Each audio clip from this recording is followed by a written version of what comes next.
Hello everyone, myself Dr. Vijay Kumar Mane, MD Homeopathy, CEO Modern Homeopathy.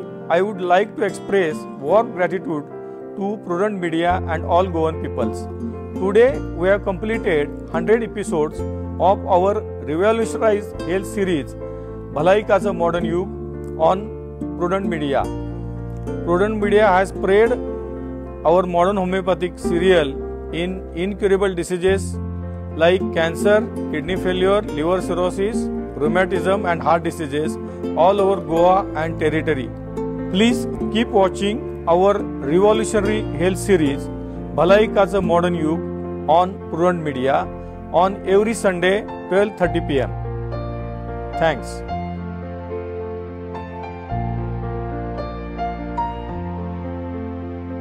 प्रेक्षकांक नमस्कार. इष्टानो, भलायकेच्या modern युगाच्या कार्यावळीत तुमका उर्बे बरीत येवकार.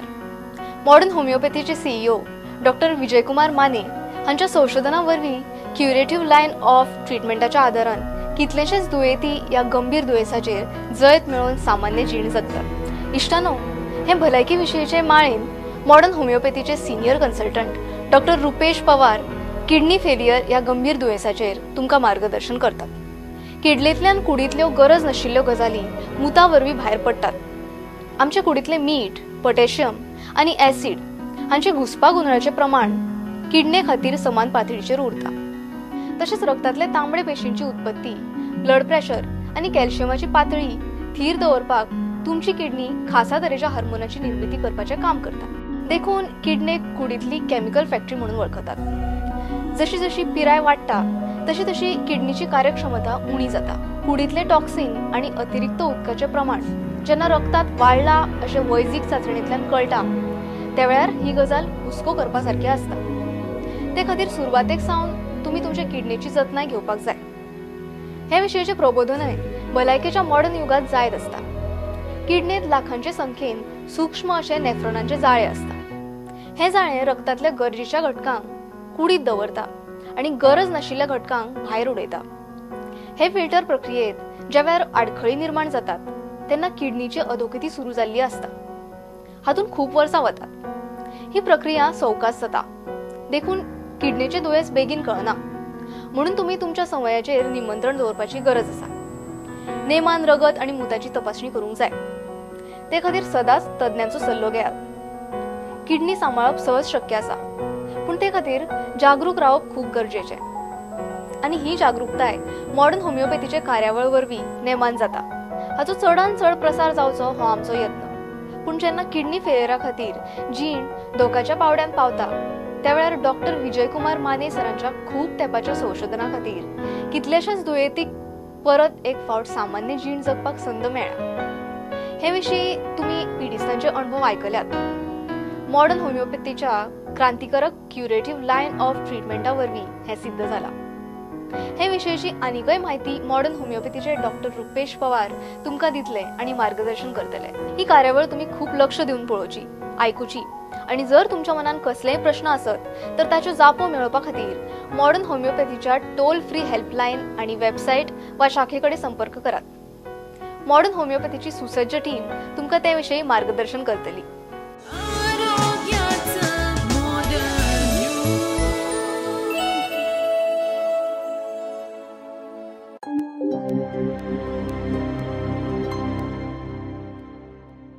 नमस्कार, मी दीप्ती लेले. आरोग्याचं मॉडर्न युग या मॉडर्न होमिओपॅथीच्या कार्यक्रमामध्ये पुन्हा एकदा आपल्या सगळ्यांचं स्वागत.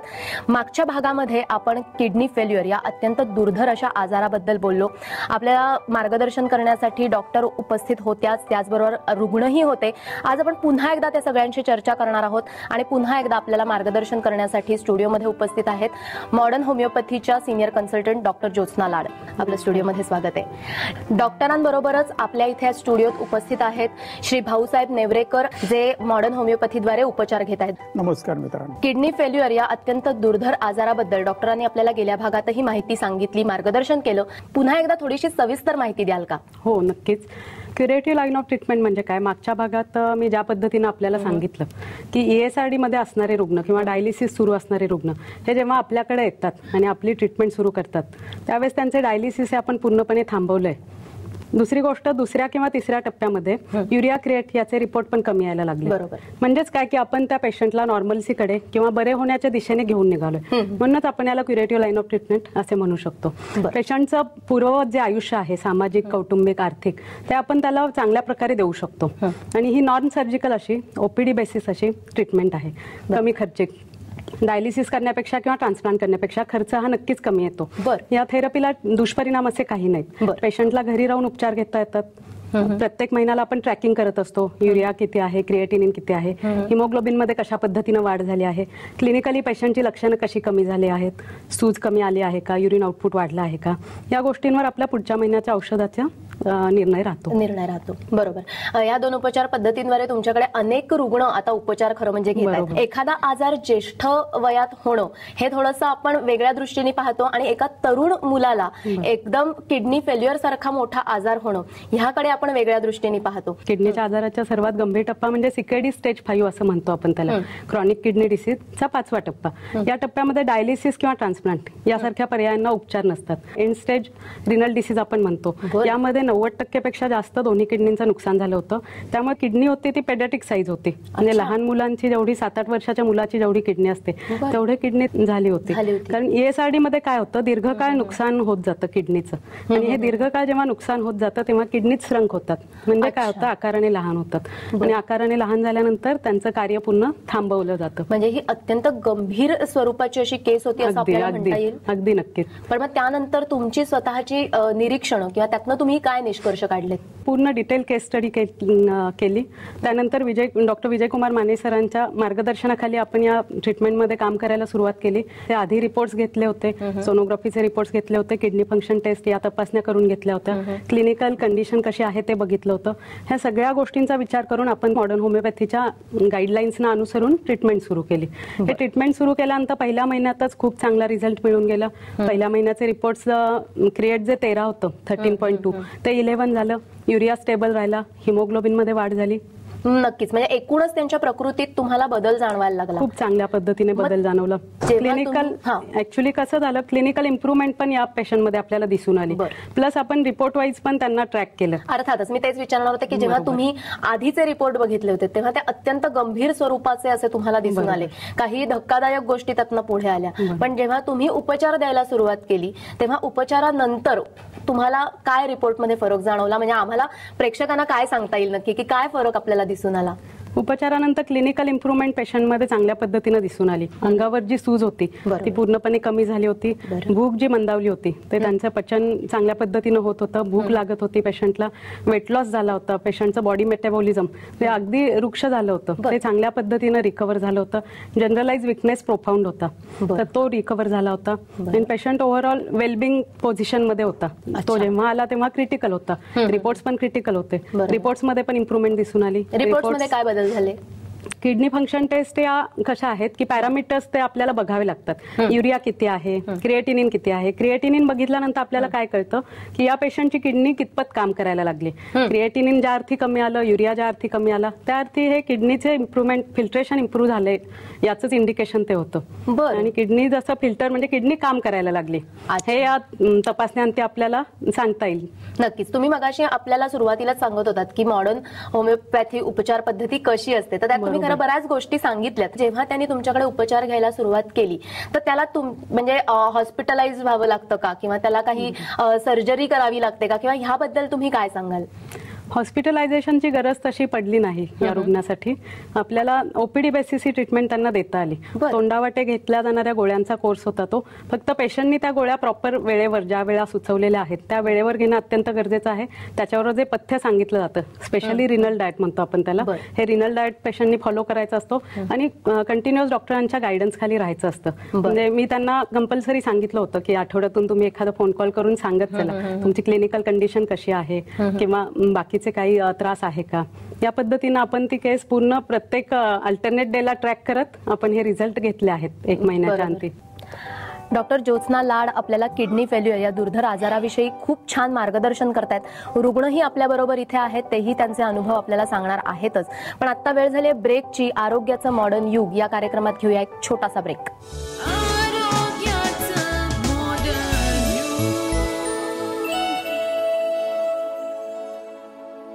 सल्ला आणि मार्गदर्शनासाठी खालील क्रमांकावर मिस कॉल करा.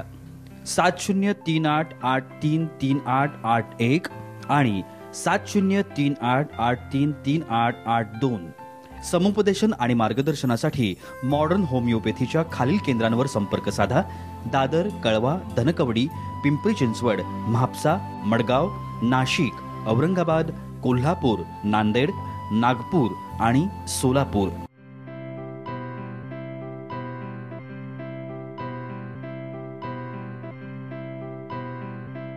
संपर्क क्रमांक 9730339009 आणि 9372728009. टोल फ्री क्रमांक 180012180009. Website modernhomeopathy.co.in. Email ID info@modernhomeopathy.co.in आणि kidneycureclinic@gmail.com.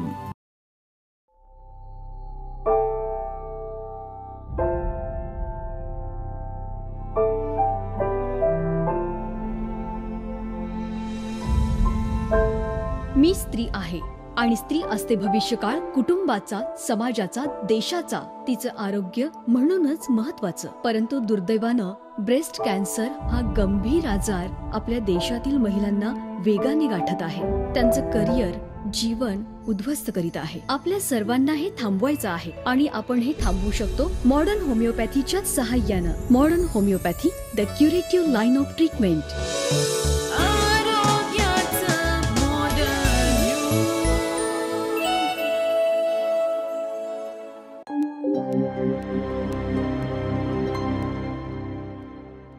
ब्रेक नंतर आरोग्याचं मॉडर्न युग या कार्यक्रमात पुन्हा एकदा आपलं स्वागत. आपण डॉक्टरांशी चर्चा करतोय किडनी फेल्युअर या अत्यंत दुर्धर अशा आजाराविषयी. डॉक्टर, मला असं विचारायचं आहे की किडनीचे हे आजार आपल्याला झालेले फार उशिरा कळतात असं आपण म्हटलं, पण हे आजार असे अनुवंशिक रीतीने कोणाला होऊ शकतात का? किडनीचे काही आजार हे अनुवंशिक पण आहेत. त्यामध्ये PKD म्हणजे पॉलिसिस्टिक किडनी डिसीज हा आजार अगदी प्रामुख्याने आपल्याला सांगता येईल. यामध्ये काय होतं, जेव्हा सोनोग्राफी करतो आपण एखाद्या पेशंटची, त्यावेळेस असंख्य असे सिस्ट किडनीमध्ये, दोन्ही किडनीमध्ये आपल्याला दिसून येतात. या सिस्टमुळे काय झालेलं असतं की किडनीच्या कार्यक्षमतेवर परिणाम झालेला असतो. किडनी त्याचे कार्य जे आहे शरीर शुद्धीकरणाचं ते पूर्ण क्षमतेनं करू शकत नाही आणि हा 100% अनुवंशिक असा आढळणारा आजार आहे. यामध्ये पण ट्रान्सप्लांट किंवा डायलिसिस या उपचारांना दुसरे पर्याय नसतात. पण आपल्याकडे जेव्हा मॉडर्न होमिओपॅथीमध्ये रुग्ण येतो पॉलिसिस्टिक किडनी डिसीजच्या आजारासाठी किंवा कन्सल्टेशनसाठी, तर आपल्या उपचारांनी डायलिसिस किंवा ट्रान्सप्लांट या दोन्ही गोष्टी आपल्याला पूर्णपणे टाळता येऊ शकतात. बरं, याला थोडं लाईफ लॉंग ट्रीटमेंट घ्यावी लागते, कारण हा आजार मुळापासून आपल्याला कंट्रोलमध्ये म्हणजे नियंत्रणात ठेवायचा आहे. किडनीचं पुढे जाऊन आणखी नुकसान व्हायला नको, पेशंटवर डायलिसिस किंवा ट्रान्सप्लांट या गोष्टींची वेळ यायला नको, किंवा ज्यांचे डायलिसिस सुरू आहेत त्यांचे पण डायलिसिस आपल्याला थांबवता येतात आपल्या क्युरेटिव्ह लाईन ऑफ ट्रीटमेंटमुळे, आणि पेशंटला आपण चांगल्या पद्धतीचे रिझल्ट देऊ शकतो. नक्कीच. आणि जेव्हा आपण उपचारांविषयी बोलतोय तेव्हा बऱ्याच वेळापासून आपण पथ्याचा उल्लेख करतोय. बरोबर. तर हे पथ्य नक्की काय प्रकारचं पाळावं लागतं? विशेष करून किडनीच्या आजारामध्ये सर्वसामान्य व्यक्तींनी काय करायला पाहिजे, म्हणजे 10 ते 12 ग्लास पाणी पिणं गरजेचं आहे. ज्यांच्या अंगावर सूज आहे त्यांनी पाण्याचं प्रमाण निश्चितपणे कमी ठेवायला पाहिजे. वरून मीठ कोणत्याही पदार्थात घेता कामा नये. मिठाचं आणि तेलाचं अत्यंत मर्यादित असं सेवन करायला पाहिजे. जरी निरोगी व्यक्ती असेल तरी वर्षातून एकदा त्यांनी kidney function test, liver function test, sonography या बेसिक तपासण्या करून घेणं गरजेचं आहे. म्हणजे प्राथमिक अवस्थेतच जर एखादा आजार आपल्या निदर्शनास आला तर पुढे जाऊन तो गंभीर किडनीच्या आजारात त्याचं रूपांतर व्हायला नको. यासाठी आपल्याला चांगल्या पद्धतीने प्रयत्न करता येतात. नक्कीच. मला एक छोटंसं असं विचारायचं आहे की जेव्हा आपण मगासपासून म्हणतोय की किडनीचा आजार हा बऱ्याच स्टेज नंतर आपल्याला कळतो, तर जेव्हा निरोगी माणूस असतो आणि तो जेव्हा एखादी टेस्ट करून घेतो तर त्यावेळेला त्याच्यात जर काही थोडा जरी फरक पडलेला असेल किंवा काहीतरी आजाराची सुरुवात असेल तर ती लगेच कळून येते का? काही लक्षणं अशी आहेत, म्हणजे त्याला प्रोटीन्युरिया हे लक्षण असं आहे, जेव्हा बऱ्याच वर्षापासून मधुमेह असतो एखाद्या रुग्णाला त्यावेळेस त्याचा परिणाम हा डोळ्याच्या रक्तवाहिन्या, किडनी, हृदय आणि मेंदू या 4 अवयवांवर होत असतो, गंभीररित्या होत असतो. डोळ्याच्या रक्तवाहिन्यांसाठी जेव्हा डोळ्याच्या पडद्यावर त्याचा डायबिटीसचा परिणाम होतो त्यावेळेस लेसर ही ट्रीटमेंट घ्यावी लागते पेशंटला. ही जी लेसर ट्रीटमेंट घेतली जाते त्या रुग्णांमध्ये, बऱ्याच रुग्णांमध्ये असं दिसून आलंय की ते पेशंट पुढे जाऊन किडनी फेल्युअरमध्ये लँड झाले झालेले आहेत. डायबेटिक पेशंटनी युरिन फॉर मायक्रो अल्ब्युमिन ही स्पेशलाइज तपासणी आहे. म्हणजे अगदी सूक्ष्म प्रमाणात जरी प्रोटीन्स युरिन मधून पास होत असतील, प्रोटीन युरिया असेल, तरी तो डिटेक्ट होतो या तपासणीतून आणि ती गोष्ट तिथंच आपल्या मॉडर्न होमिओपॅथीच्या ट्रीटमेंटनं थांबवता येते आपल्याला. आधीच थोडीशी काळजीही घेता येऊ शकते आणि जर आजार काही सुरुवात जरी असेल तरी त्यावरती आपल्याला ती कंट्रोलमध्ये आणण्यासाठी मॉडर्न होमिओपॅथीचा उपयोग होऊ शकतो. Prevention is better than cure असं आपण म्हणू शकतो. जेव्हा एखादा आजार होतो, एखादं छोटंसं लक्षण काहीतरी दिसायला लागतं, कुठे थोडीशी सूज आली किंवा काहीतरी जे एखादं बारीकसं लक्षण असतं, बऱ्याच सामान्य माणसांचा असा कल असतो की पटकन आपण एखाद्या दुकानात जातो आणि औषध विकत घेतो. खास करून वेदनाशामक औषधं घेण्याची एक सवय असते की डॉक्टरांचा सल्ला घेण्याचीही गरज नाहीये, पटकन गोळी खाल्ली मला बरं वाटलं. हा एक जो सवयीचा भाग झालेला आहे, तर ह्या वेदनाशामक औषधांनी आपल्या किडनीवर काही परिणाम होतो का? किडनी फेल्युअरचे पेशंटचे रुग्ण आता आपल्याला जे दिसत आहेत, किडनी फेल्युअरचे रुग्ण, ते 10 कोटींपेक्षा जास्त आहे. ज्याच्यावरून त्याचं तुम्हाला गंभीरता लक्षात येईल की ही गोष्ट अत्यंत चिंताजनक आहे. यासाठी समाजामध्ये जागृती होणं पण खूप गरजेचं आहे. माहितीचा अभाव असल्यामुळं या गोष्टी होत आहेत. आपल्याला काय करावं लागेल, मेडिकल काउंटर सेल जो म्हणतो आपण त्याला, म्हणजे डोकं दुखलं, मेडिकलमध्ये गेला, एखादी गोळी घेतली, तर या गोष्टी पूर्णपणे बंद व्हायला पाहिजेत. तर ही औषधं कसे आहेत, लवकर अगदी कमी वेळेत आणि जास्त प्रमाणात ही किडनीकडे पोहोचत असतात. बरोबर. आणि त्यामुळे ते किडनीचं जास्त नुकसान करतात. नक्कीच. मग मुळातच ज्याला काहीतरी किडनीचा आजार झाला त्याच्यावर तर फार गंभीर रीतीने त्याचा परिणाम होत असेल. हो, फार गंभीर रीतीने परिणाम होतो. ARF असं म्हणतो आपण त्या कंडिशनला, म्हणजे acute renal failure. Chronic kidney disease मध्ये जेव्हा अशा पद्धतीने तुम्ही औषधं चुकीच्या पद्धतीने घेता किंवा औषध डॉक्टरांच्या सल्ल्याशिवाय घेता, त्यावेळेस किडनीवर आणखी स्ट्रेस वाढतो, लोड वाढतो आणि अॅक्यूट किडनी फेल्युअर अशी अवस्था रुग्णाला मिळू शकते किंवा रुग्ण त्यामध्ये लँड होतो. बरोबर. निश्चितच आरोग्याचं मॉडर्न युग या कार्यक्रमात आपण जाणून घेतो डॉक्टरांकडनं किडनी फेल्युअर या आजाराविषयी. पण वेळ झाली आहे छोट्याशा ब्रेकची. ब्रेक नंतर आपण हा संवाद असाच सुरू ठेवूया.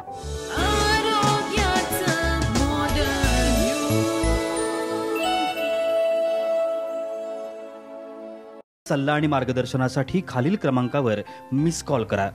7038833881 आणि 7038833882. समुपदेशन आणि मार्गदर्शनासाठी मॉडर्न होमिओपॅथीच्या खालील केंद्रांवर संपर्क साधा. दादर, कळवा, धनकवडी, पिंपरी चिंचवड, म्हापसा, मडगाव, नाशिक, औरंगाबाद, कोल्हापूर, नांदेड, नागपूर आणि Solapur.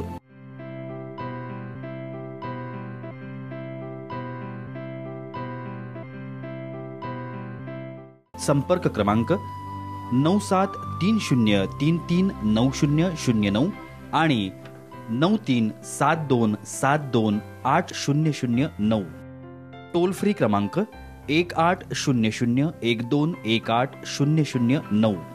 Website modernhomeopathy.co.in. Email ID info@modernhomeopathy.co.in आणि kidneycureclinic@gmail.com.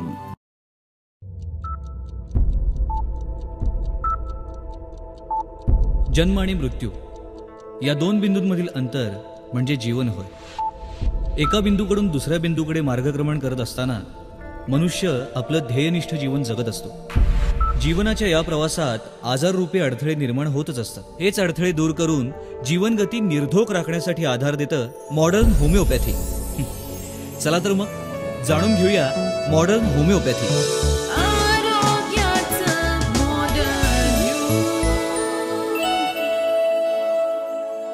ब्रेक नंतर आरोग्याचं मॉडर्न युग या कार्यक्रमात पुन्हा एकदा आपलं स्वागत. आपण जाणून घेतोय किडनी फेल्युअर या आजाराविषयी आणि त्याच्यावरती होणाऱ्या उपचार पद्धतीविषयी.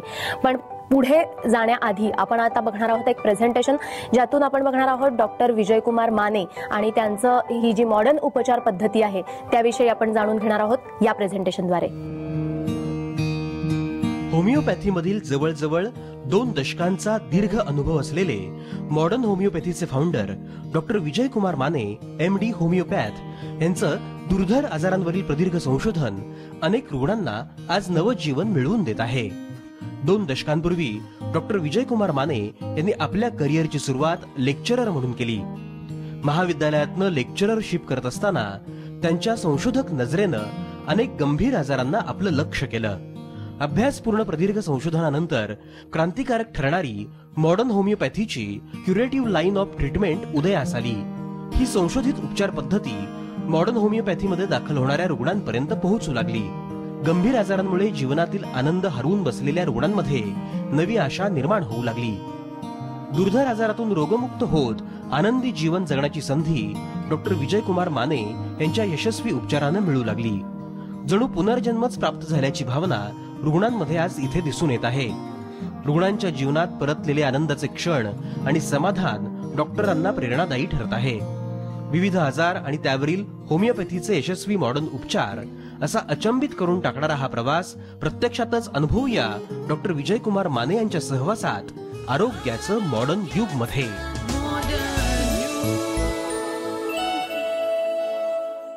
डॉक्टर विजयकुमार माने आणि मॉडर्न होमिओपॅथी याविषयी आपण आता जाणून घेतलं. मला श्री नेवरेकर यांना असा प्रश्न विचारायचा आहे की तुमचं डॉक्टर विजयकुमार माने यांच्याविषयी तुम्हाला काही सांगायचं होतं तर तुमचा एक वैयक्तिक अनुभव आम्हाला सांगू शकाल का? मला जेव्हा सप्टेंबर 2005 मध्ये किडनी फेल्युअर आहे एक पॅथॉलॉजिकल टेस्ट मध्ये समजलं, पण तत्पूर्वी 2001 मध्ये मी जेव्हा पाठीमागचे माझे रेकॉर्ड बघितलं तेव्हा माझं क्रिएटिन हे 1.4 होतं. आता मला जर 2001 मध्ये सांगितलं असतं की तुम्ही आता क्रिटिकल स्टेज मध्ये आहात, तुम्हाला किडनी 1.4 हे मॅक्झिमम आहे आणि त्याच्यानंतर तुम्ही किडनी फेल्युअर कडे जाणार असाल तर मी त्यानंतरच थोडेसे माझे पथ्य पाळले असते किंवा उपचार घेतले असते. जेव्हा मी विजयकुमार मानेंच्याकडे आलो तेव्हा माझे रिपोर्ट त्यांना दाखवले. त्यांचा स्वभाव जो आहे तो साधारण इंटरॅक्टिव्ह आहे पेशंटशी बोलण्याचा, प्रत्येक गोष्टीचा काय कशाशी काय संबंध आहे ह्याच्याशी त्यांच्याकडनं ते आपल्याला सांगतात. मानांच्या त्या उपचार पद्धतीमुळे मी खरोखरच समाधानी आहे आणि माझी पत्नी आता निर्धास्त आहे माझ्याबद्दल. आता ज्याप्रमाणे श्री नेवरेकर म्हणाले त्याप्रमाणे त्यांचं कुटुंबच आता पूर्णपणे त्यांच्याबरोबर रिलॅक्स झालेलं आहे. तर ते कशा प्रकारे हे त्यांची पत्नी आपल्याला सांगणार आहे. प्रेमा नेवरेकर, कॅनबेरा सिटी, ऑस्ट्रेलियामधून बोलत आहे. माझे मिस्टर गेली 8 वर्षे किडनी आजाराने ग्रस्त आहेत. जेव्हापासून डॉक्टर विजयकुमार माने यांची ट्रीटमेंट सुरू केली तेव्हापासून त्यांच्या तब्येतीत बराच फरक झाला आहे. त्यांनी 2 महिने ऑस्ट्रेलिया टूर केली. मी आता 3 महिन्याकरता माझ्या मुलीकडे ऑस्ट्रेलियामध्ये निर्धास्तपणे राहू शकते. हे केवळ शक्य झाले विजयकुमार माने यांच्या ट्रीटमेंटमुळे. डॉक्टर विजयकुमार माने यांचे धन्यवाद. डॉक्टर, मला तुम्हाला असं विचारायचं आहे की तरुण वयात किडनी फेल्युअरचं कारण काय असू शकतं? बऱ्याच वेळा याचं कारण हे ऑटो इम्युन डिसीज असतं. ऑटो इम्युन डिसीज म्हणजे काय तर शरीर आपलं जे असतं ते शरीराच्या विरोधात प्रतिकारशक्ती तयार करतं. मग त्याचा गंभीर असा परिणाम मोठ्या अवयवांवर म्हणजे महत्वाच्या अवयवांवर दिसून येतो. त्यामध्ये किडनी हे पहिलं टार्गेट ऑर्गन असतं. तर या गोष्टी आहेत की या तरुण वयामध्ये किडनी फेल्युअरला प्रमुख कारण आहेत ही. बरं, पण किडनी फेल्युअरचं प्रमाणच एकूण जे वाढलं, तुम्ही आकडेवारी सांगितलीत तीही खरं तर धक्कादायक होती. 10 कोटींपेक्षा जास्त आपल्याला दिसत आहेत. तर हे एवढ्या मोठ्या प्रमाणात हा आजार होण्याचं कारण काय असू शकेल? सध्याच आपण लाईफस्टाईल जर विचारात घेतली तर व्यायामाची कमतरता आहे निश्चितच. दुसरी गोष्ट माहितीचा अभाव ही एक मला गोष्ट प्रमुख वाटते. समजा आपल्या अंगावर सूज येते, आपल्याला भूक लागत नाहीये, आपलं वजन कमी व्हायला लागलंय, तर या गोष्टी आहेत त्या तातडीनं तुम्ही डॉक्टरांना म्हणजे योग्य डॉक्टरांकडे जाऊन त्याचा योग्य वेळी निदान करणं गरजेचं आहे. रुग्ण का वाढतात ह्याची कारणं डॉक्टरांनी आता डॉक्टर तुम्ही तुमच्या दृष्टिकोनातनं तर सांगितलीत. आपल्याकडे जे रुग्ण आहेत, पेशंट आहेत नेवरेकर, त्यांनाही त्यांच्या दृष्टिकोनातनं काही कारणं दिसतात. तर ती तुम्ही काय सांगू शकाल की आजकाल हे रुग्ण का वाढत आहेत? दिल्लीमध्ये centre for science and environment अशी एक मोठी संस्था आहे. त्यांनी एक रिसर्च केलेला आहे की नेहमीपेक्षा खेडेगावामध्ये आता हे रुग्ण वाढत आहेत. त्याचं कारण आहे की जे पाणी पिलं जातं, जे ग्राउंड वॉटर आहे ते इतकं पोल्युटेड आहे आणि ज्या पेस्टिसाइडचा वापर जो खेडेगावामध्ये जास्त होतो पण त्यांच्या खाण्यापिण्यामध्ये फ्लोराईडचं प्रमाण जास्त आहे. अच्छा, त्यामुळे किडनीचे पेशंट वाढत चाललेले आहेत. बरं, ही अजून एक माहिती आपल्याला तुमच्याकडनं पण मिळाली. डॉक्टर, आता हा किडनीचा आजार आला, लक्षात आला, त्यानंतर उपचार तर घ्यायचे आहेत. उपचार पद्धती अनेक आपल्याला उपलब्ध आहेत, पण तरी सुद्धा रुग्णांनी मग मॉडर्न होमिओपॅथी याकडे का वळावं? आपल्याकडे जेव्हा रुग्ण उपचार घ्यायला सुरुवात करतात त्यावेळेस त्यांचं डायलिसिस कुणाचं 5 वर्ष, कुणाचं 7 वर्ष, अशा पद्धतीने इतके वर्ष त्यांना डायलिसिस फ्री आयुष्य आपण देऊ शकलो आहे. जेव्हा ESRD मध्ये किडनी असते त्यावेळेस ट्रान्सप्लांट हा एकमेव पर्याय असतो. ट्रान्सप्लांटचा ही सक्सेस रेट खूप कमी आहे. शिवाय जवळच्या नातेवाईकाची किडनी उपलब्ध असावी लागते. समजा जरी जवळच्या नातेवाईकाची किडनी उपलब्ध असेल, ट्रान्सप्लांट केलं तरी पण ती नवीन बसवलेली किडनी, ट्रान्सप्लांटेड किडनी जी आहे ती किती काळ काम करू शकेल हे आपण प्रेडिक्ट करू शकत नाही. ती काही काळानंतर खराब होण्याची शक्यता जास्त असते. ट्रान्सप्लांट नंतर इम्युनोसप्रेसंट ही जी औषधं दिली जातात, म्हणजे काय तर प्रतिकारशक्ती कमी करणारी ही औषधं असतात. तर ही औषधं नियमितपणे पेशंटला घ्यावी लागतात.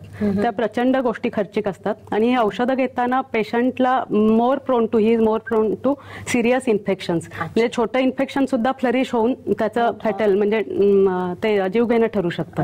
तर या गोष्टी ट्रान्सप्लांट नंतरच्या ज्या प्रॅक्टिकली फार कॉशियसली सांभाळाव्या लागतात आणि या गोष्टी सांभाळून सुद्धा किडनी निकामी होऊ शकते. किंवा डायलिसिस, आता डायलिसिस करून करून राहिलेली किडनीची कार्यक्षमता पण कमी होते. युरिन आउटपुटवर त्याचा गंभीर परिणाम होतो. बरं, मग हे सगळं आपण मॉडर्न होमिओपॅथीच्या औषधांद्वारे आपण हे टाळू शकतो असं? बऱ्याच रुग्णांचा आपण डायलिसिस पूर्ण बंद केलेला आहे. बरेच वर्ष ते विदाऊट डायलिसिस राहिलेले आहेत.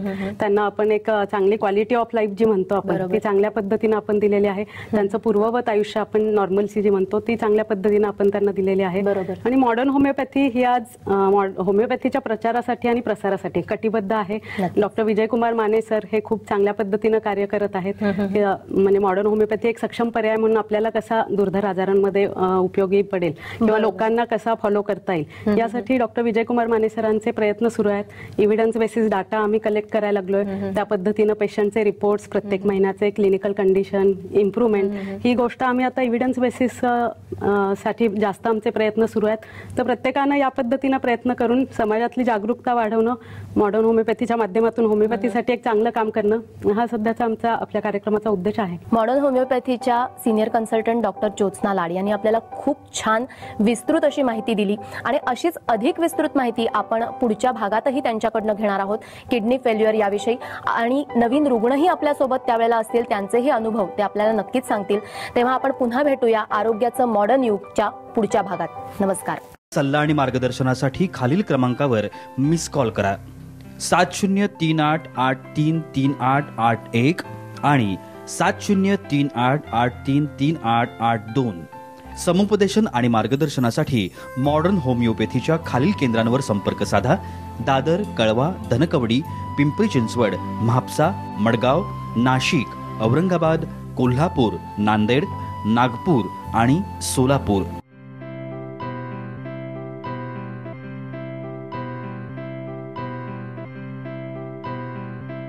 संपर्क क्रमांक 9730339009 आणि 9372728009. टोल फ्री क्रमांक 180012180009. Website modernhomeopathy.co.in. Email ID info@modernhomeopathy.co.in आणि kidneycureclinic@gmail.com. इष्टांनो, भलायकीचे मॉडर्न युग हे कार्यावळीत किडनी फेलियर विशयावयले मार्गदर्शन तुम्ही पळयले. फुडल्या सप्तकांत तुमकां अशाच एका खर दुयेंसाचेर मार्गदर्शन मेळटलें. खर दुयेंस आणि तांचे वयले मॉडर्न होमिओपॅथीचे उपचार हे खातीर पळयत रावात भलायकीचे मॉडर्न युग. आपण मॉडर्न होमिओपॅथीचे 100 एपिसोड कंप्लीट करतोय. गोव्यामध्ये मॉडर्न होमिओपॅथीला एस्टॅब्लिश करण्याचा सर्वात मोठं काम प्युरंट मीडियाने आमच्यासाठी केलेलं आहे. तर त्याबद्दल मी तुमच्या सगळ्यांचा खूप खूप आभारी आहे. असाच तुमचा सपोर्ट राहू दे. 2 वर्ष 100 नाही, मी म्हणतो 500 व्हायला पाहिजे. तिथपर्यंत आपण जाऊया आणि आमचा कायम तुम्हाला सपोर्ट असेल तसा तुमचा सपोर्ट राहिला पाहिजे. Yes, thank you very much.